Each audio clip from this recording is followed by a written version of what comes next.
Webinar is starting.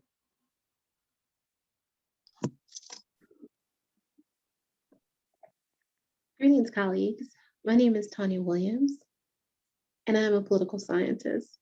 I currently serve as the Visiting Dean of Diversity, Equity, Inclusion, and Leadership Development at the California Community College's Chancellor's Office.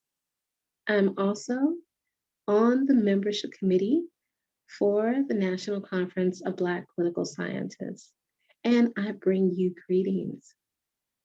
While a member of NCOBPS, the organization has provided me with an opportunity to learn and grow within a professional network of support that has shaped my professional trajectory and provided invaluable support along the way.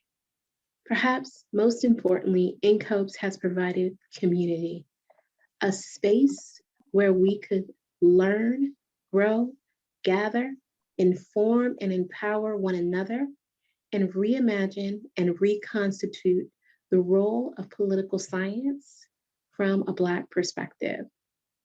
I invite you to join NCOBPS.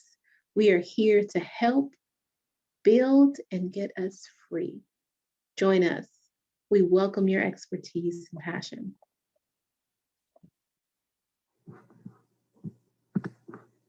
Because of NCOBPS, our world is a better place. And many of you know this is not an exaggeration. As an organization, a community, and even a family, we provide support to one another in the development of the production of knowledge and the development of important theoretical foundations for the examination of really crucial political issues.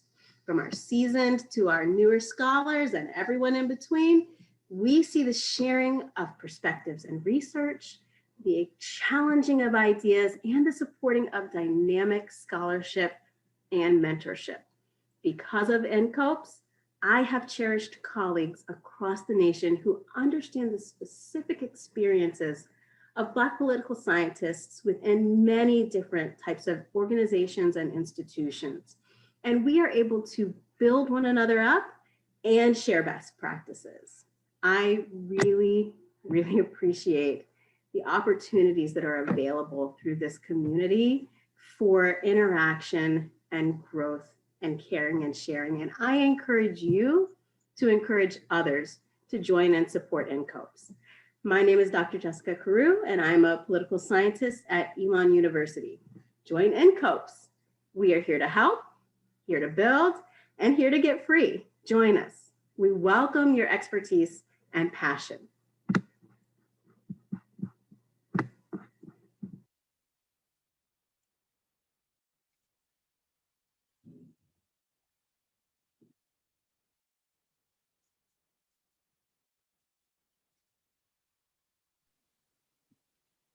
All right, Angela, should I start? Yes, welcome Gladys. Okay. Thank you everyone for joining us today for this lunch panel on activists battling for racial justice. I am Gladys Mitchell-Walthour, one of the co-coordinators for the NCOBPS conference, along with Ollie Johnson and Don Warks. I just again want to thank everyone who has been involved in setting this up. Kathy, Golden, Sekou Franklin, Tiffany, Willoughby Harrod, really just everyone from AdvanceNet. This has been a great experience. I want to go ahead and introduce our speakers. There was a confusion with the time in Brazil, so hopefully Anieli Franco will join us. I'm just going to make her the fourth speaker so that she has time to get home and get settled since she is with her child. So I'm going to go ahead and introduce our speakers. We are so fortunate to have people from across the United States and as I mentioned, Brazil. So today we have Davon Love, who is the Director of Public Policy for Leaders of a Beautiful Struggle. As a Forest Park High School student, he discovered the world of policy debate after slipping into a practice session from the Baltimore Urban Debate League team. And he was so skilled at policy debate as a high school student, it earned him a scholarship to Towson University. He then gained national attention when he and fellow debater Devin Cooper won the Cross-Examination Debate Association National Championship.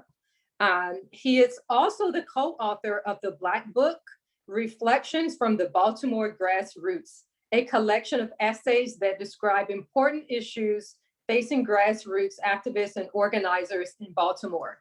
So Mr. Love, welcome and thank you for being here. Now I'm going to introduce Minister Greg Lewis, who is very close to where I am. I'm here in Grafton and he's in Milwaukee. Minister Lewis is Executive Director of Souls to the Polls in Milwaukee, Wisconsin. Souls to the Polls was created in 2013 and is an organization that unites ministers and their congregations in Milwaukee's Central City to strengthen the voting power of the Black community. He is also assistant pastor at St. Gabriel's Church of God in Christ and president of Pastors United. I was so excited to actually be able to invite him to this because I've seen Minister Lewis's name everywhere. And so I want to thank you for all of your hard work with Souls to the Polls and for helping Wisconsin to pull through. I was not optimistic. So thank you to all the activists, including yourself. I am going to now introduce Nakia Wallace, who is co-founder of Detroit Will Breathe. Nakia is a graduate of Wayne State University.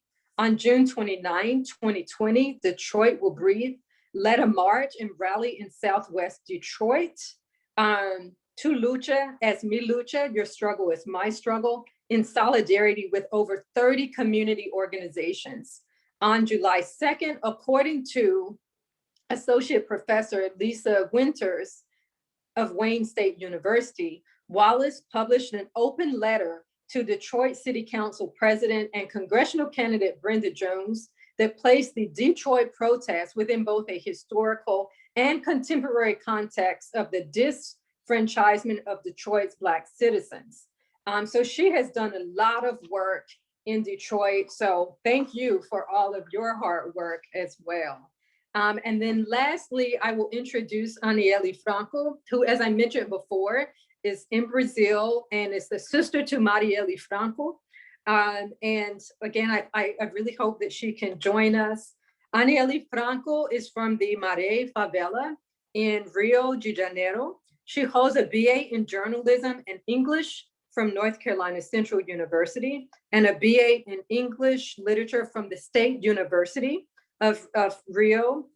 She has a master's degree in journalism and English from the University of Florida A&M and is currently a master's student at the Federal University in Rio de Janeiro. She is studying ethnic racial relations with a focus on Black women's identity through the memory and legacy of Marielle Franco, her sister and daily inspiration. She recently published her first book called Letters to Marielle and has contributed to many other books, including Angela Davis's autobiography. We are just so fortunate to have Anieli Franco here with us, especially as the date of her sister's political assassination comes up, which is on March 14th. So let's first start with Davon, and then we'll go to Nakia, and then Reverend Lewis, and then hopefully Anieli will join us. All right, so as was mentioned, my name is Davon Love, Director of Public Policy, Leaders of a Beautiful Struggle. We're a grassroots political think tank in Baltimore City that engage policy on the local and state level.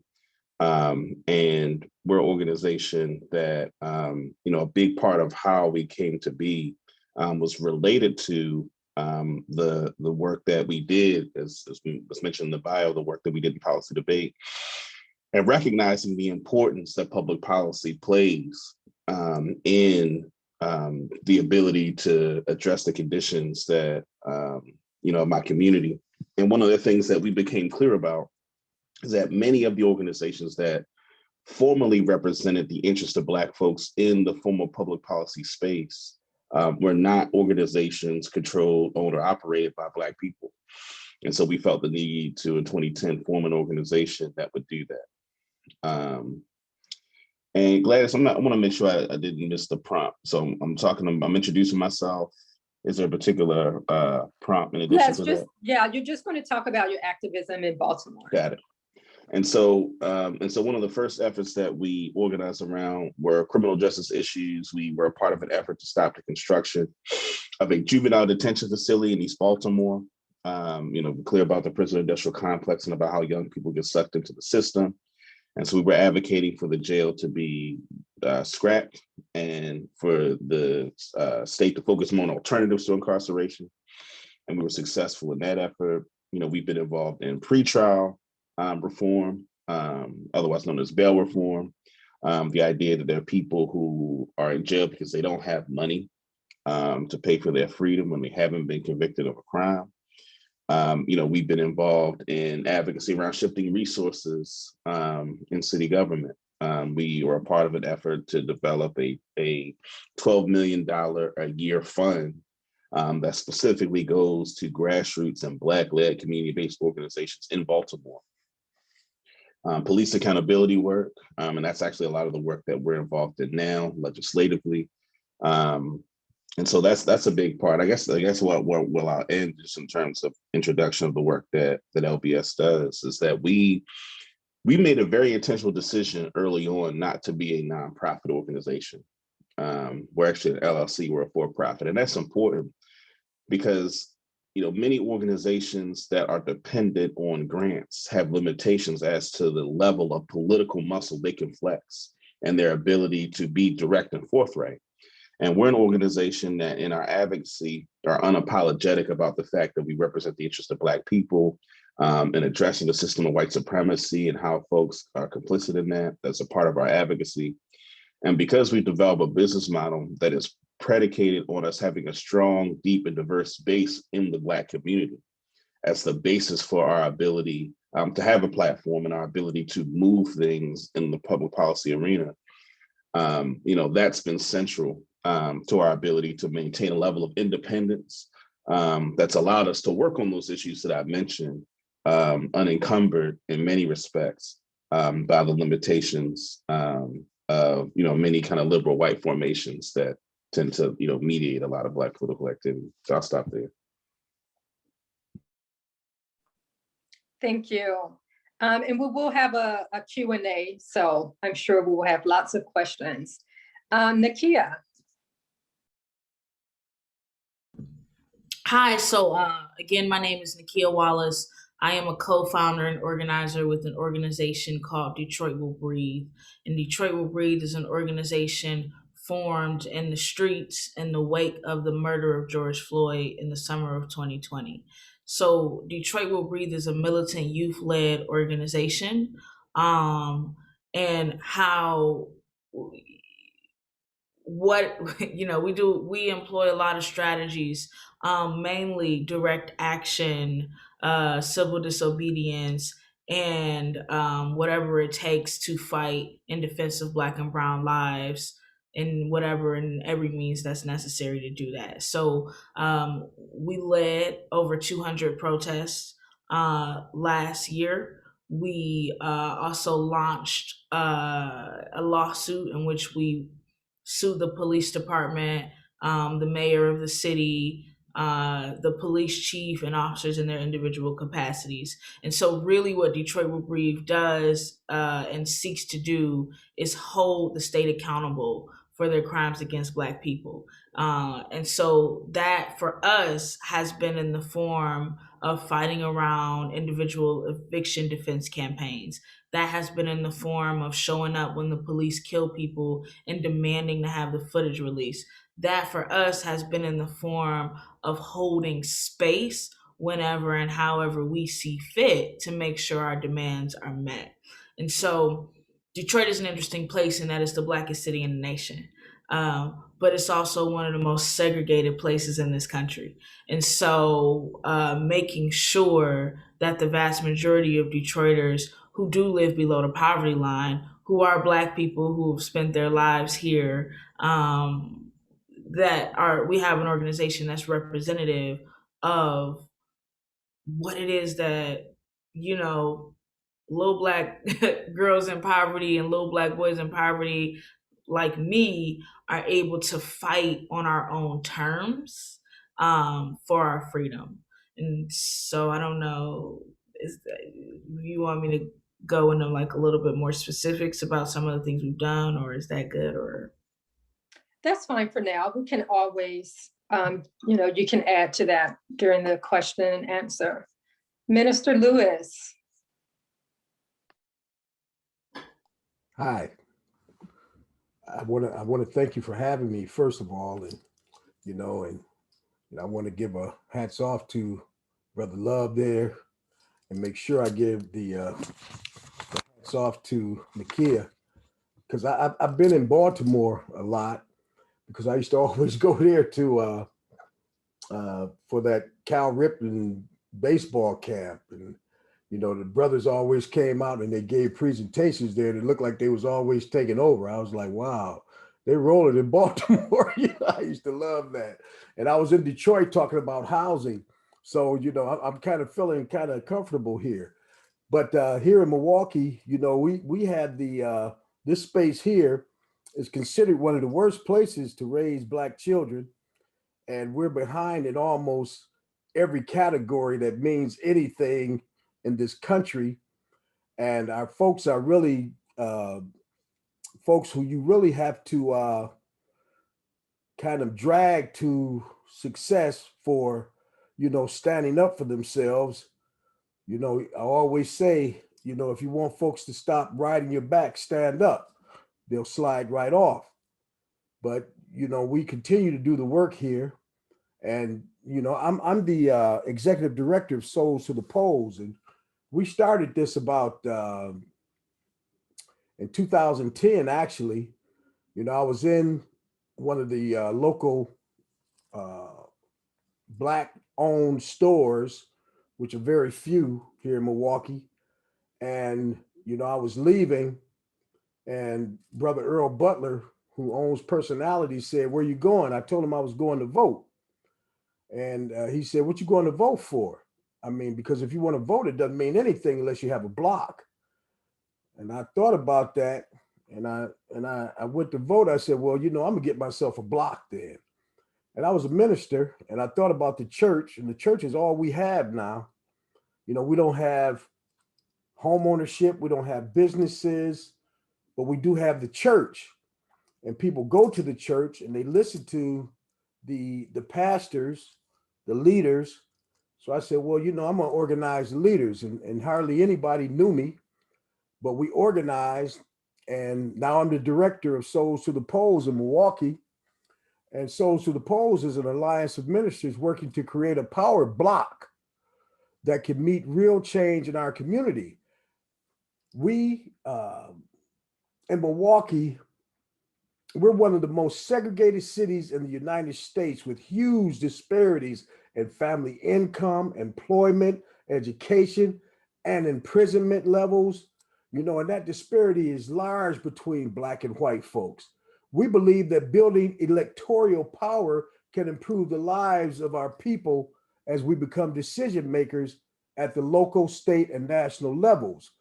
We've been working towards this goal since 2013, when we officially came an organization called Pastors United, and we have succeeded in bringing our people to the polls in greater and greater numbers, helping to change leadership at the state, national, and the local level. We are expanding this block in 2021 and building a stronger and more diverse alliance for the future.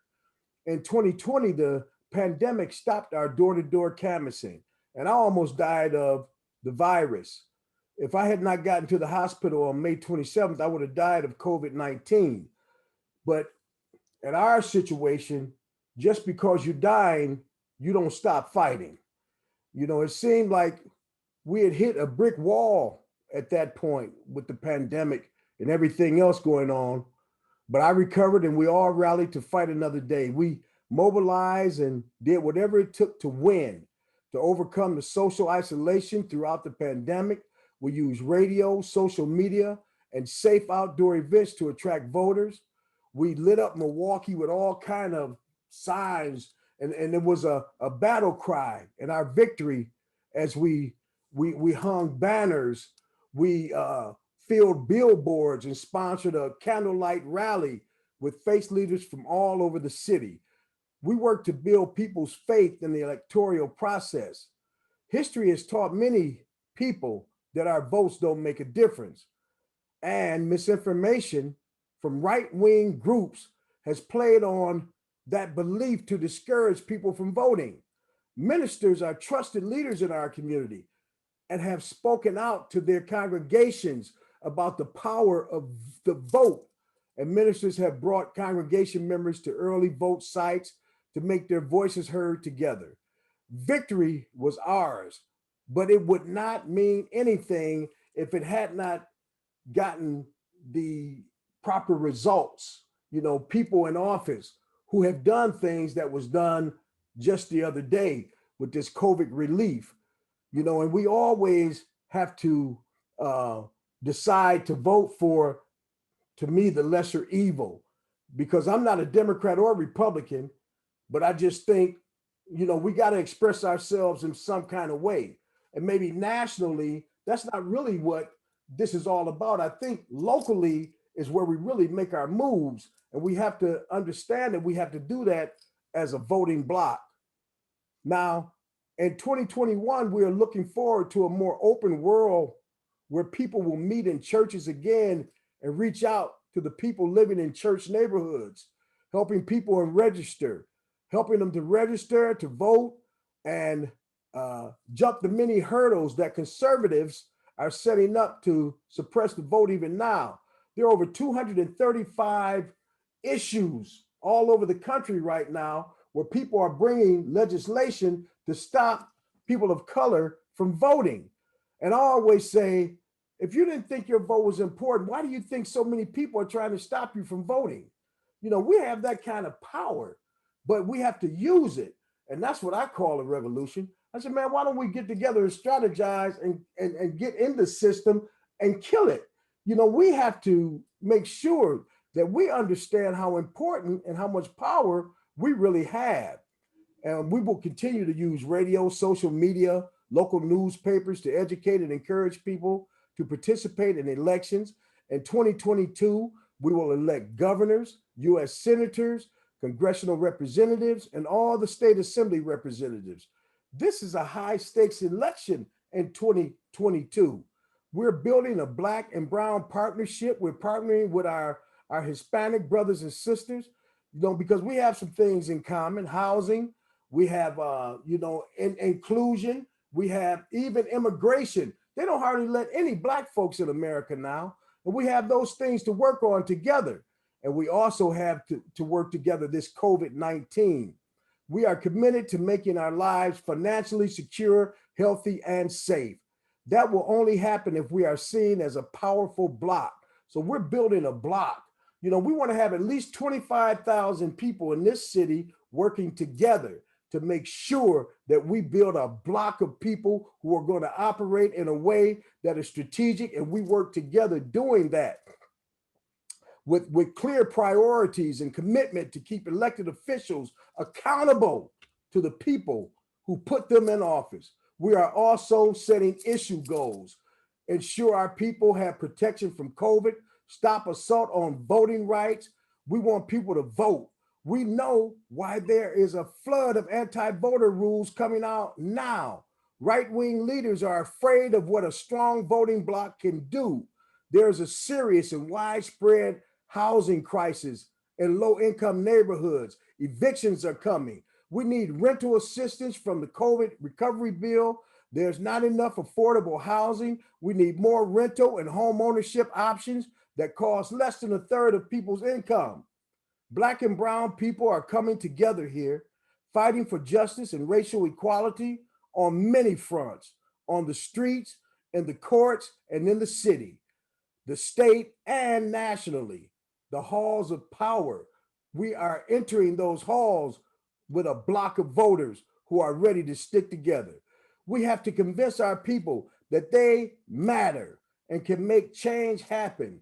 We have to combat laws designed to silence our voices. We have to fight for changes that help us all have a better life. We need to build what we call in our Souls to the Polls an army of faith.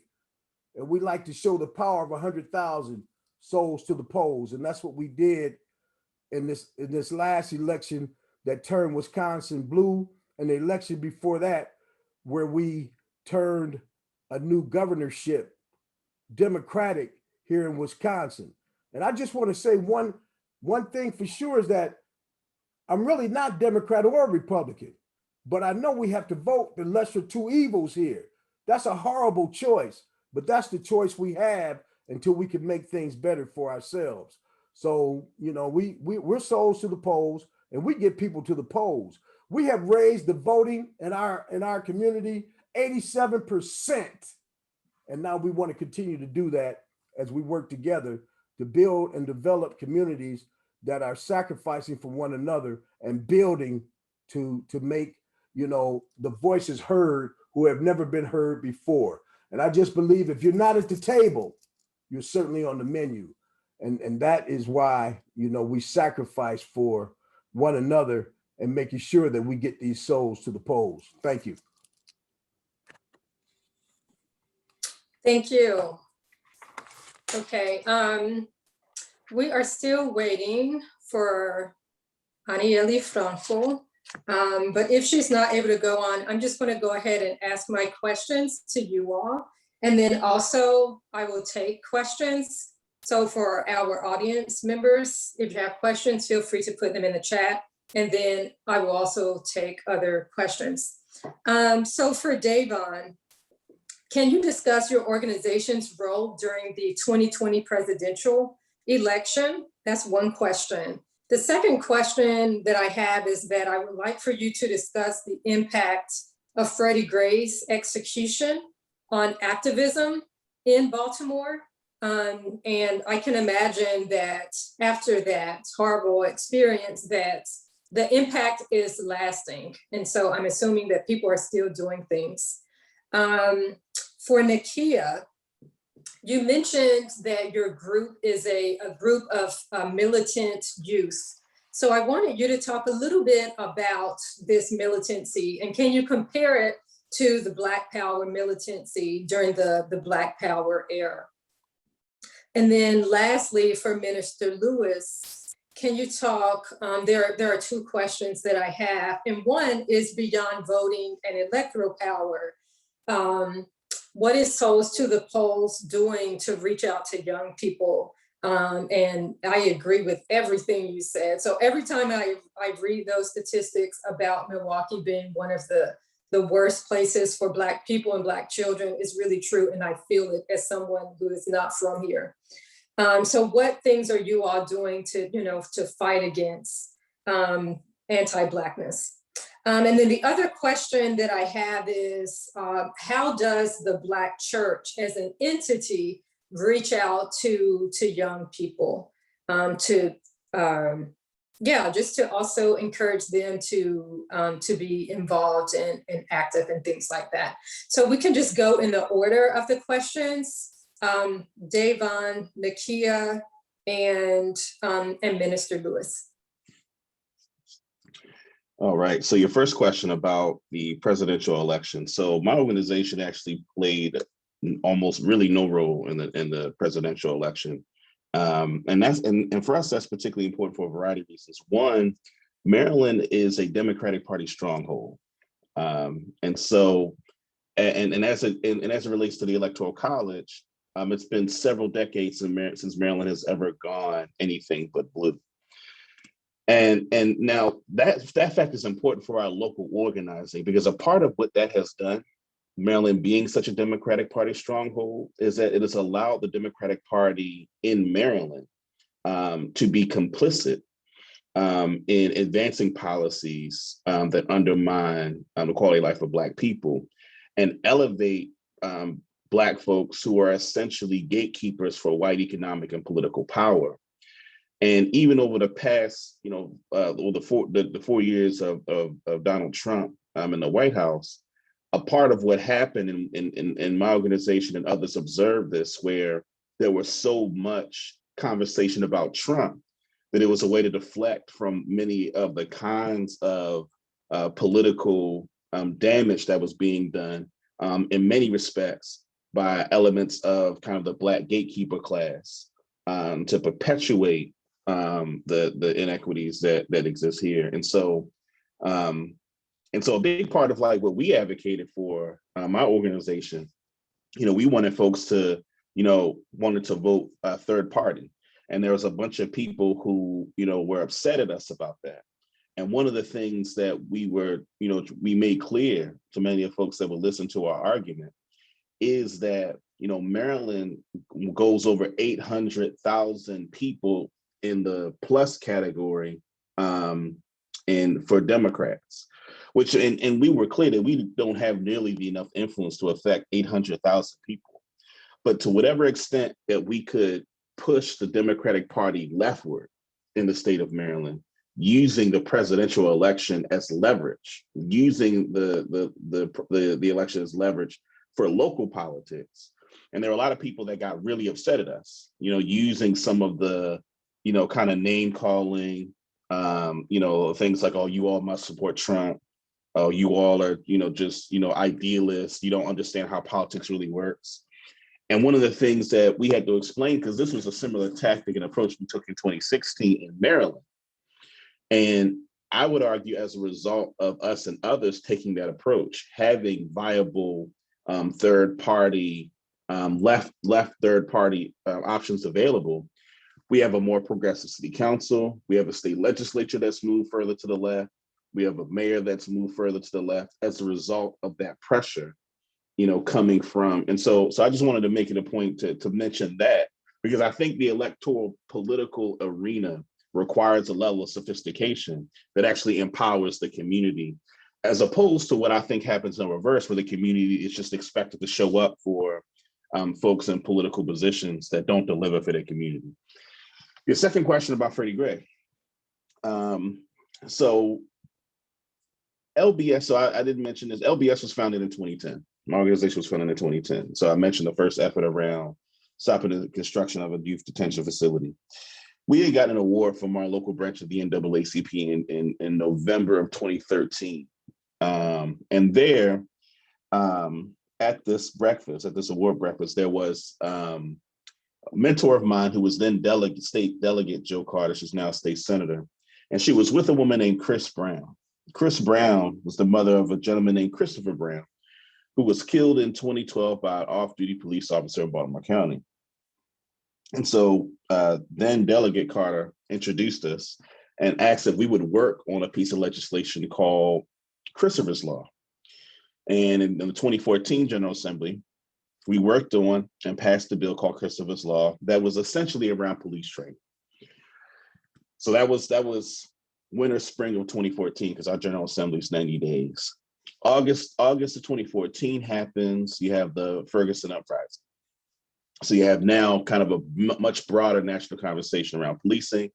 We get to then our 2015 General Assembly, where you have a bunch of legislators, and we have a sizable Black population in Maryland. We have 29% Black population in Maryland. So we have a sizable Black representation in our state legislature.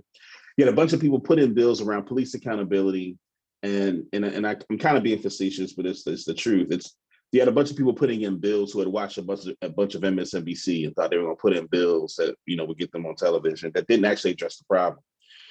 And so my organization and others were pushing legislation that was centered around repealing the Maryland Law Enforcement Office of Civil Rights and giving community power over law enforcement.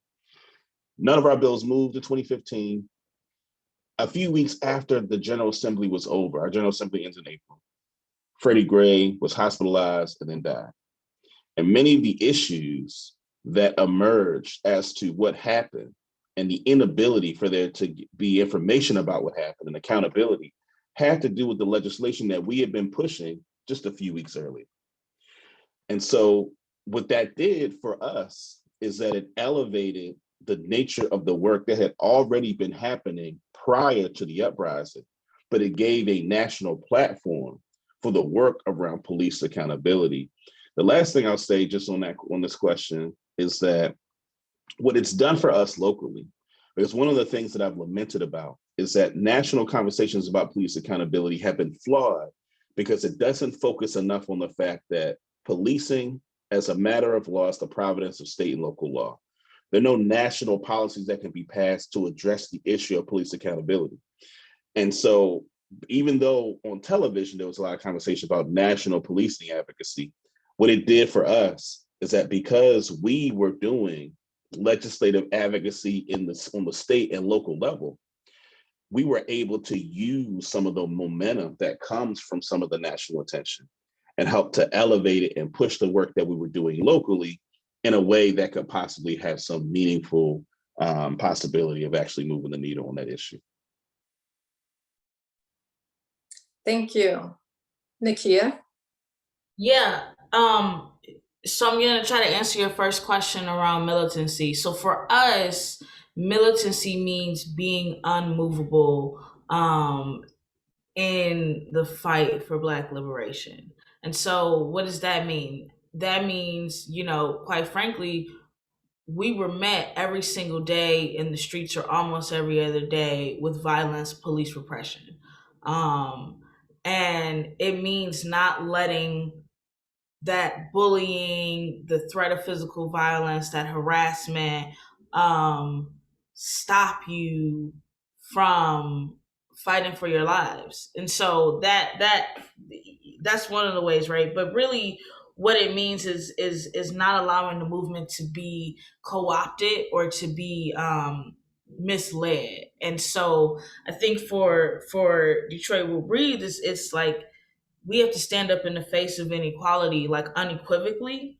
And one of the examples is like the mayor was like, well, Black people in Detroit aren't filling out the census, so your group needs to go door to door and get Black people to fill out the census. And kind of make so obviously that wasn't going to work for us, because the issue is Black lives, and the issue is whether or not people in the city of Detroit have the ability to live quality lives and have access to the things that they need to have those quality lives. So that's one of the ways in which you kind of have to stay the course in the face of police brutality, in the face of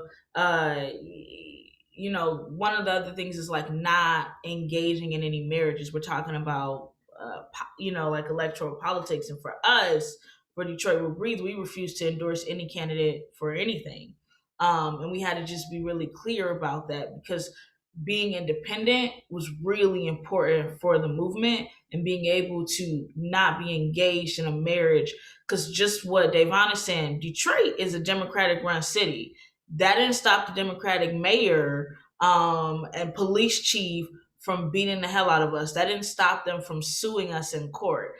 And that hasn't stopped any of the issues that poor Black people in this city face from happening. And so it meant not being beholden to any political party for us. I think that ultimately what happens when you are not careful about those things, really for us, it's about refusing to perpetuate or believe or invest in the notion that everything that's wrong with Black and brown communities is our fault.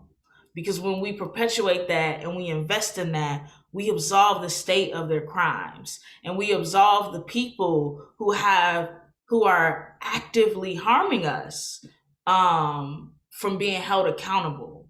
So I hope that answered that question. In terms of how we relate to and Nakia, thank you so much.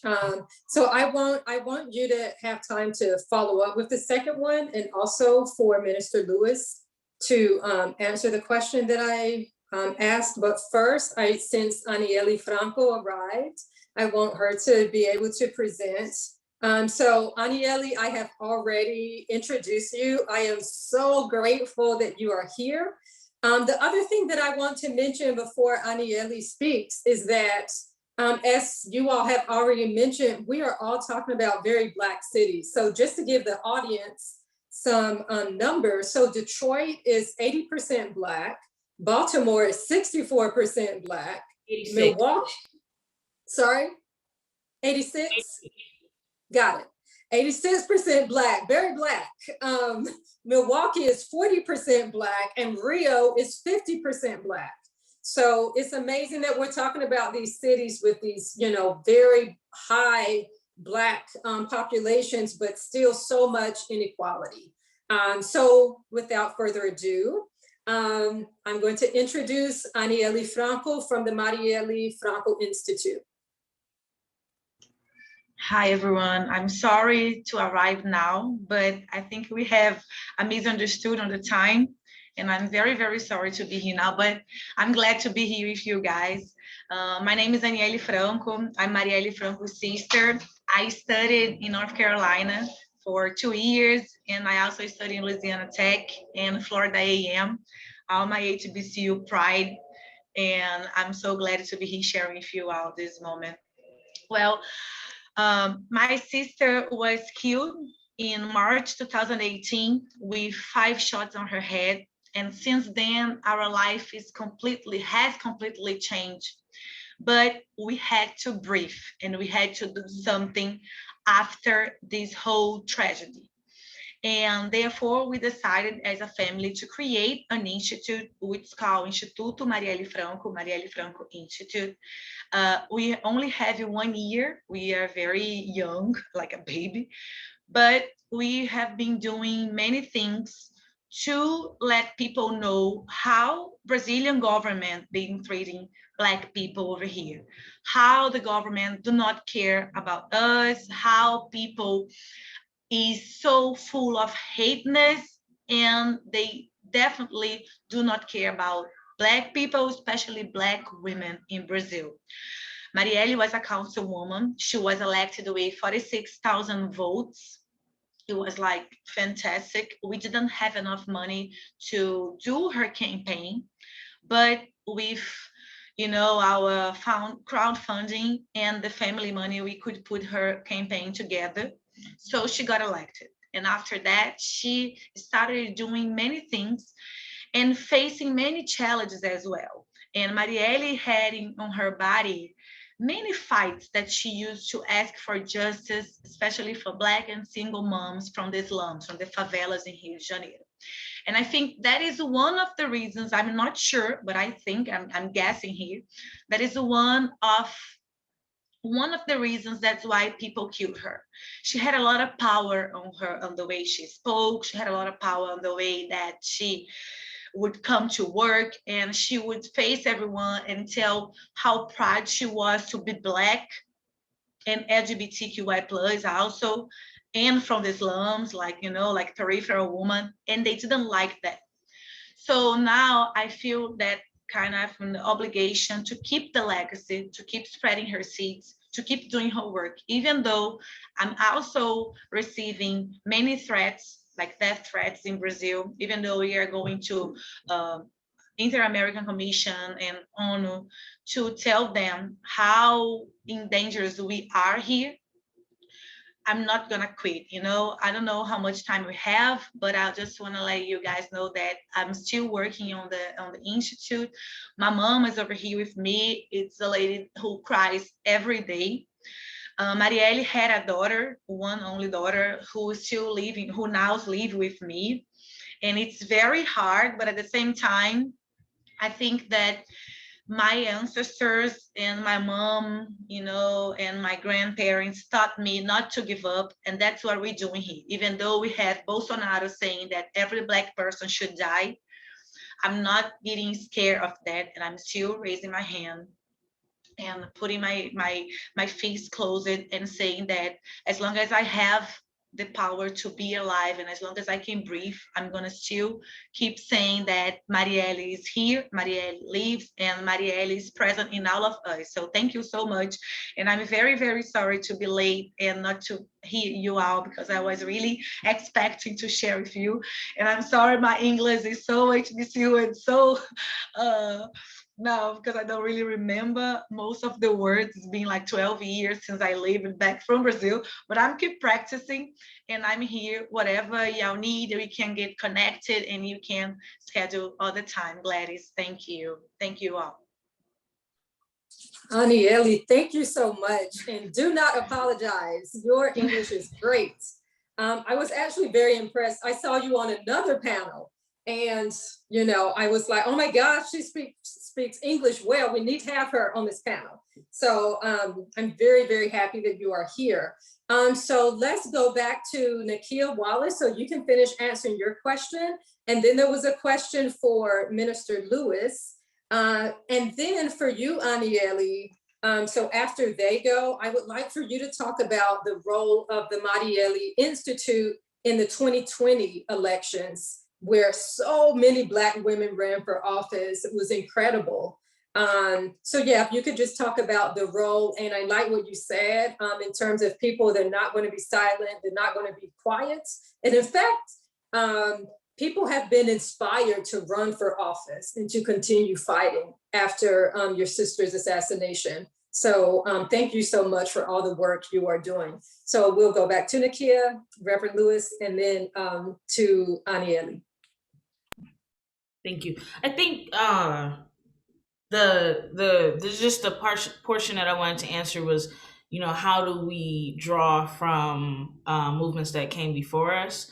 And so I think first of all, anybody who's out on the streets every day putting their body on the lives for Black and brown lives, and that's on the front lines directly confronting state power, you better believe they're a student of history.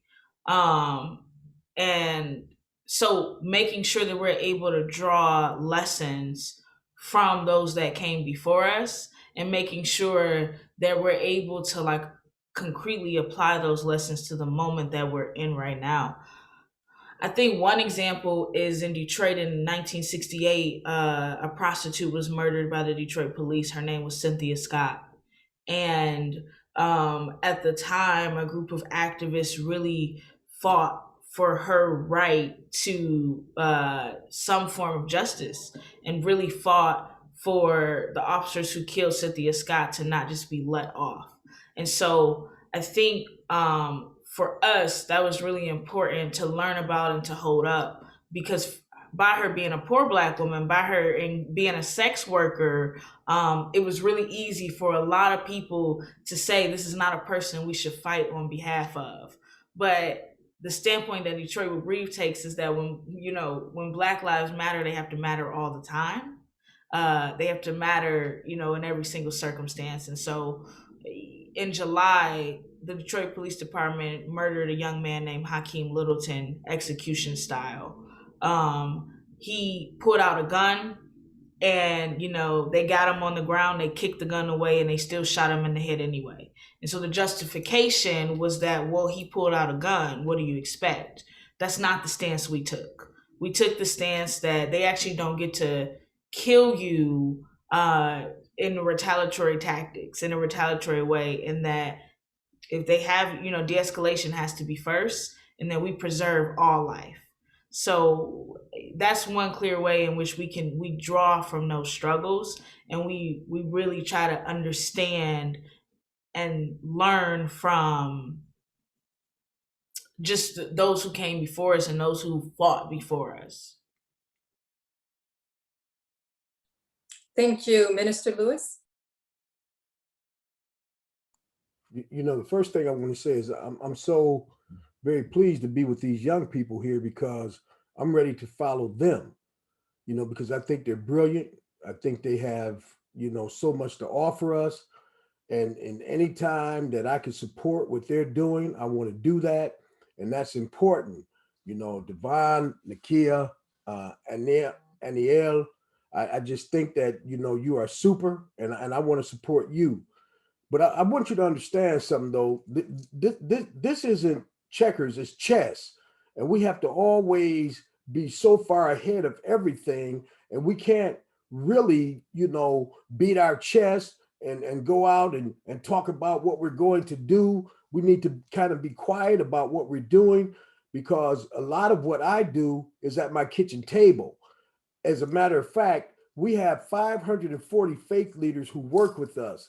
And, you know, when I'm organizing, you know, nobody sees it. You know, they just see when you go on television and when you do these other kind of things, but that's not important to me. As a matter of fact, I hate press conferences because I'm always talking about something stupid. And I always feel like a fool talking to these fools who are doing things that are totally out of order. You know, when you talk to a fool, when you argue with a fool, guess what you look like? And that's what I think about those things. So what we're doing so we're trying to build a voting block, and I'm going to be very quick because I want to hear from these young people. We're building a voting block, and the first thing we're talking about is this housing, because when this is all settled and they start to get back to normality, our folks aren't going to be normal because we haven't paid our rent, because we're the first ones fired and the last ones hired. We won't have jobs to continue to live in our homes, to pay our mortgages, to pay for our rents. So we're talking about building blocks around housing. And the other thing is, you know, we're talking about gathering with our black and brown folks to talk about immigration and inclusion. You know, and I know I'm repeating myself, but you have to understand, and people need to pay attention. Black folks don't get to come to this country. They keep us out more than they keep out the brown folks. So we're going to fight with those folks to talk about immigration also, because we need those numbers, because with the numbers of the brown folks in this city, we become 65% of this city. And the other thing is this COVID-19. You know, we have to make a decision whether we're going to survive this COVID-19 or not. So we have to talk about that. And this is all strategic. And what we have to do is understand strategies, young folks. You know, you may not like what these people are doing, and they're never going to like you. White folks are never going to like you, but you must get respect. You have to get respect. You can't stay bent over. You must stand up so they'll slide off your back, because if you stay bent over, they're going to ride you like a horse. So we have to deal with strategies that deal with getting respect. And sometimes we may not like what we get, but we got to keep moving forward till we get what we want. And I just wanted to say that to you, because you are going to be our leaders and I am going to follow you. But I need us to understand that we're going to be at the table and not on the menu. Because if you're not at the table, you're certainly going to be at the menu, on the menu. So young folks, I'm with you. I love you. And I want you to understand that if you ever need me, you can get my number from Dr. Gladys. Should I say Mitchell Waltower? Yes, the whole perfect. name. You can get my number from them, and I want you to call me, because I want to do this all over the country. I want us to have power all over the country. Thank you. Thank you. Now we'll go to Anieli. And Anieli, another question came in for you, so I'm just going to add to it. So the first one is, can you talk about the role of the Marieli Institute in the 2020 elections, especially in terms of Black women political candidates? And then the second question that came in is, can you talk about the challenges of organizing as a Black Brazilian woman from the favelas? So after Anieli answers, there are some more questions for the other three panelists. So I will ask those after Anieli answers. Okay. The last question, starting to talk about from the slums, is very difficult because we have many different challenges in Brazil, but especially when, for example, if you are searching for a job and you give the address of a slum, most of the times they don't accept you. If you tell your boss or your future boss that you have to get like 2 buses to get there, they probably won't hire you. We have many challenges like this. And the majority of the Black community lives in the favelas. So it's almost like more than 60% in Brazil, in Rio de Janeiro, sorry. And I had the opportunity to leave Maré, which is the name of the place that I was born, with my sister, and get to know other cultures. And now as a teacher, I always try to tell them how difficult it is and how important it is to study. But our government act like they don't want and they don't like people to be smart. You know, they don't want people to study, to get in school, to get in university. They don't want that, especially Black people. They do all of they can to stop us from getting a degree. But I had a very strong Black woman in my life. I still have, which is my mom, who is right here, who used to tell me and my sister that no matter what, whatever you learn, it's yours. So you have to study. They're gonna tell you that you're not able. They're gonna try to stop you from get that, but you have to keep going. And that's why I played volleyball and studied for 12 years in the US by myself. And I'm very glad to become the woman I am today because of them, because I had two strong Black women telling me, look, you go forward and we're supporting you. And I knew that I came from a very poor community. I knew that I came from the slum, and I knew that there would be people telling me, look, you're not gonna be able to do, but I made it, you know, and now I'm doing my third master's degree. And when it comes to my sister, I have a lot of my sister in me because I truly believe that we teach giving examples.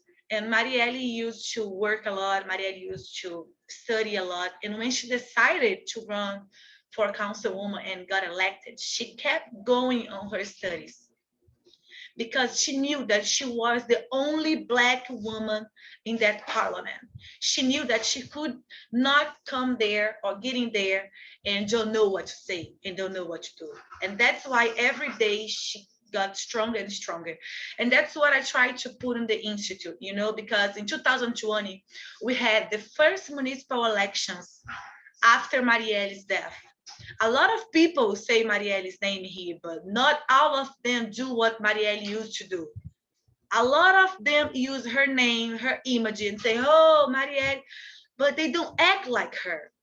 For example, we in the Institute are creating many projects, but they don't accept and they don't like the fact that they have a Black woman in front of an institute with this huge name that's Marielle, doing and creating things that they should be doing in the government. And they don't accept, they don't like that. So what they do, they say in the media that they are creating, when truth is that our institute is coming up with many ideas.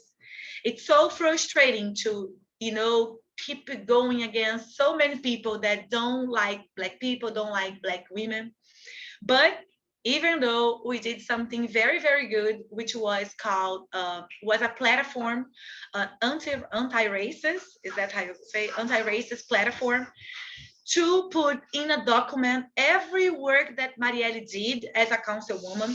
And we said, look, you can sign and be compromised with this document to use Marielle's name if you want to. And some of them signed it, but most of them, they didn't sign because they didn't act like her.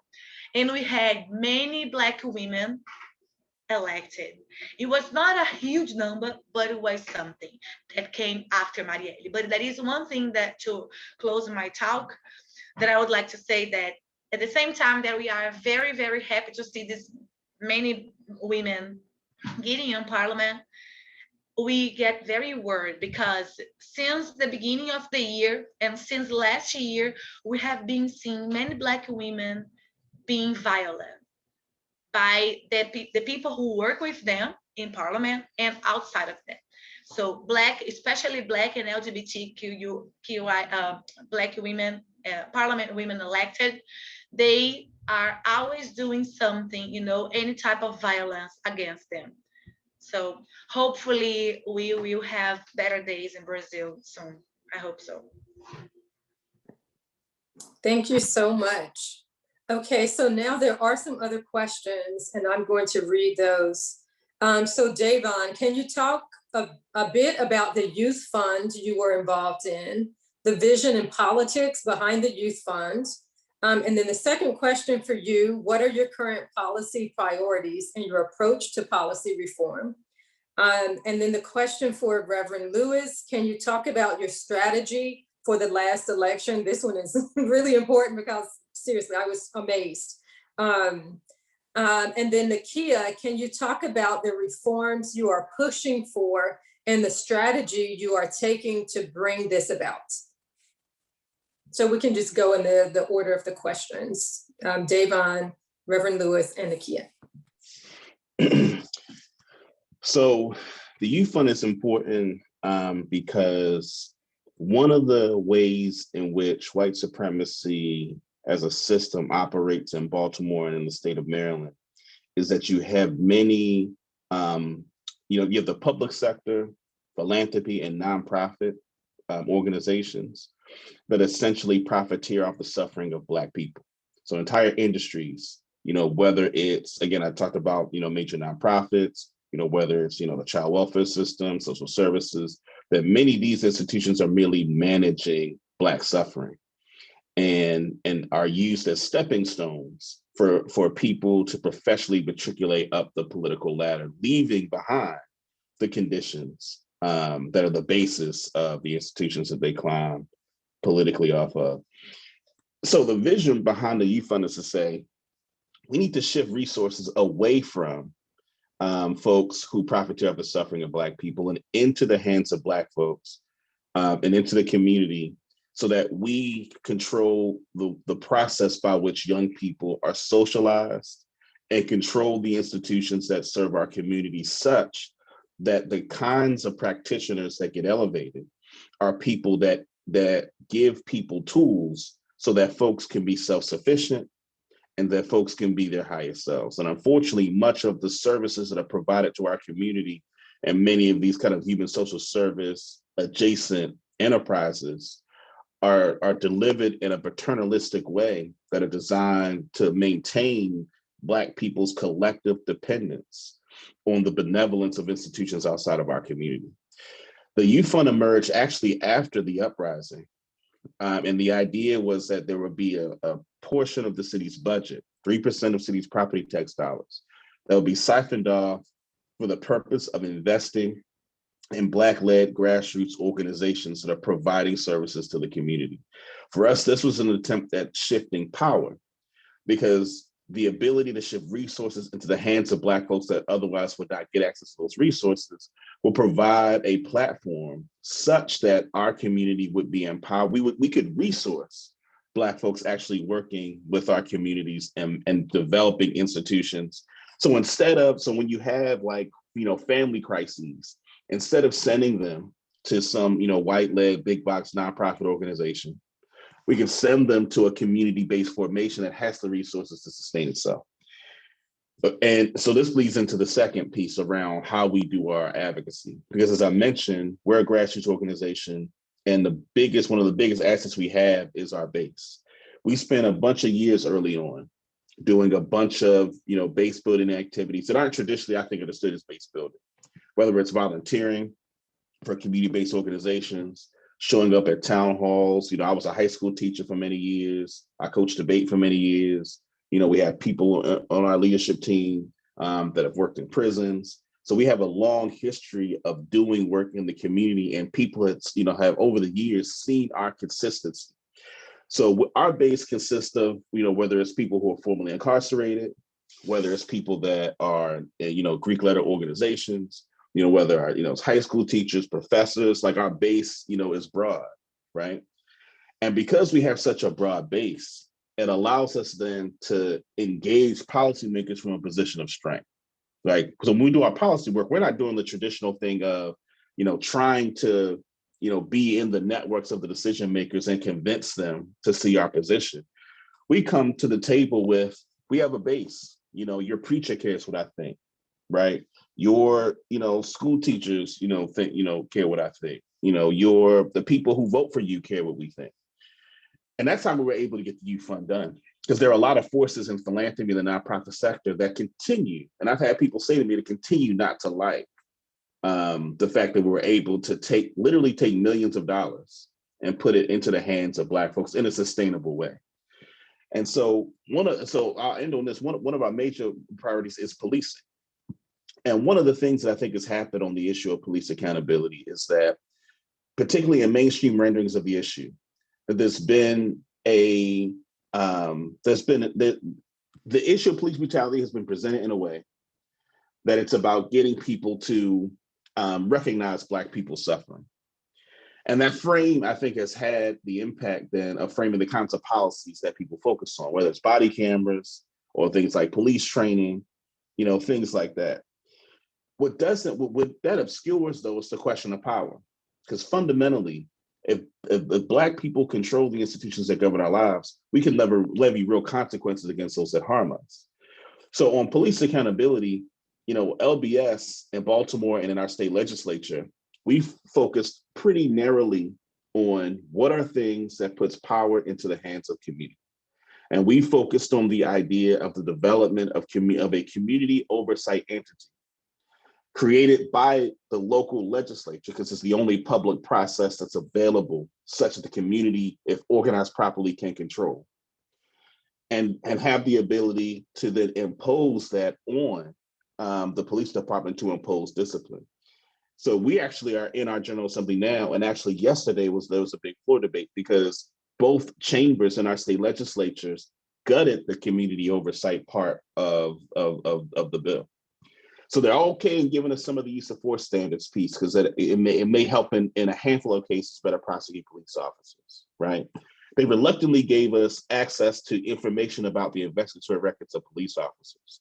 But the thing that both chambers won't get us, and to me, this is the highest manifestation of the system of racism and white supremacy and anti-Blackness, is that the idea of giving Black people the power to discipline and fire police officers is the pinnacle of what it means to empower the community. And one of the things that is one of the biggest things that our legislature is opposed to. So we're going to continue to fight for that. It looks like, we have midterms coming up, and it looks like we're going to be able to kick some people out of office who didn't support community oversight.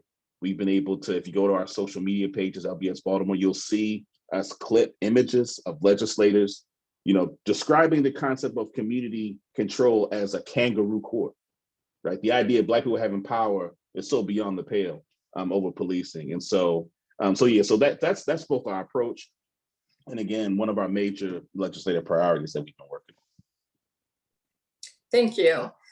So we'll follow up with Reverend Lewis, and then Nakia, and then Anieli.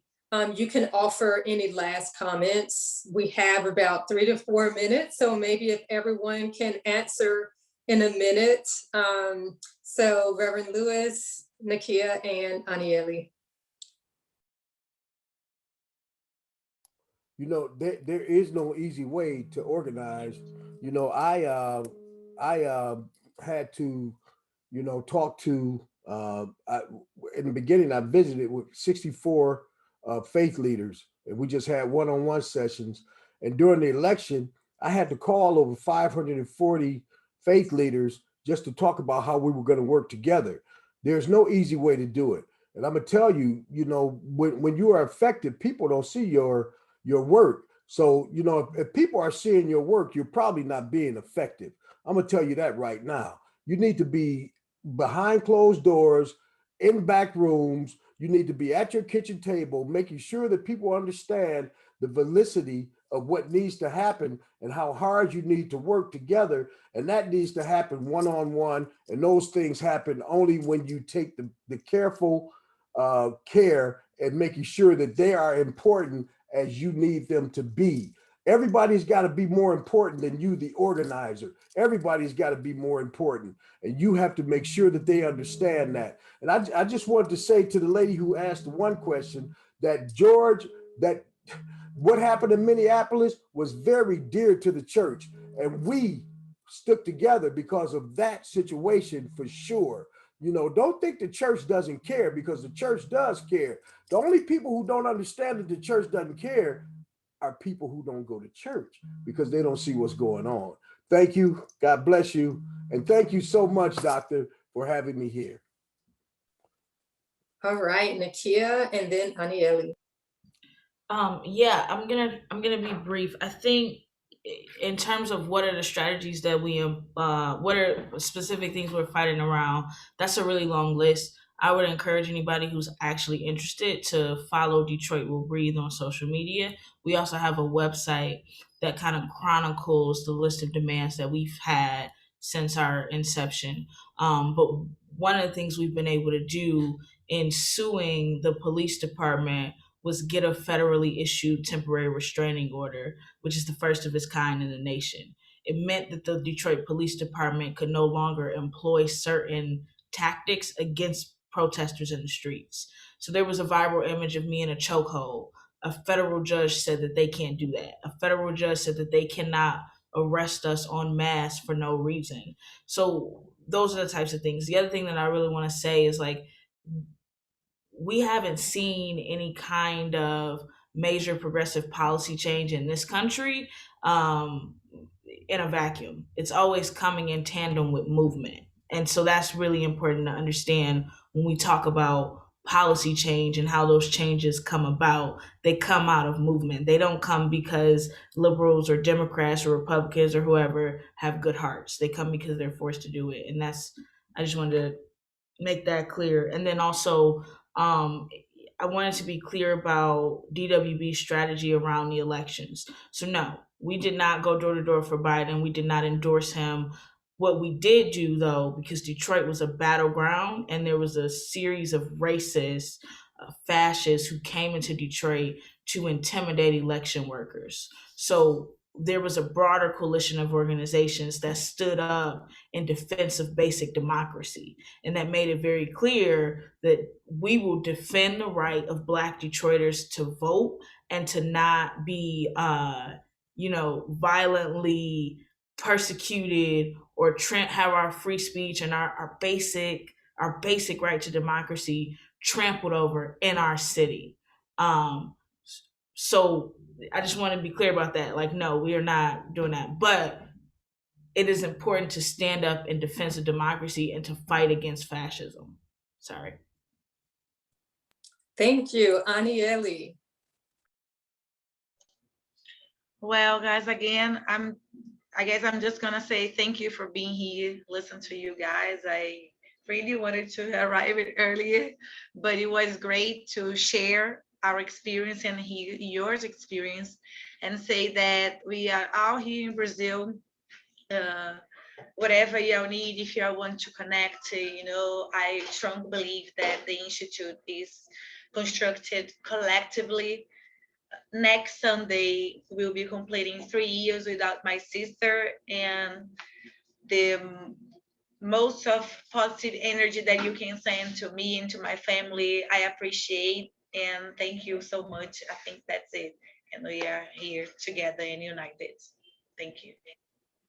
All right, so again, I just want to thank all of the panelists. I'm going to name you all again: Davon Love, Minister Greg Lewis, Nakia Wallace, and Anieli Franco. This has really been historic for me to see so many Black activists come together at NCOBPS.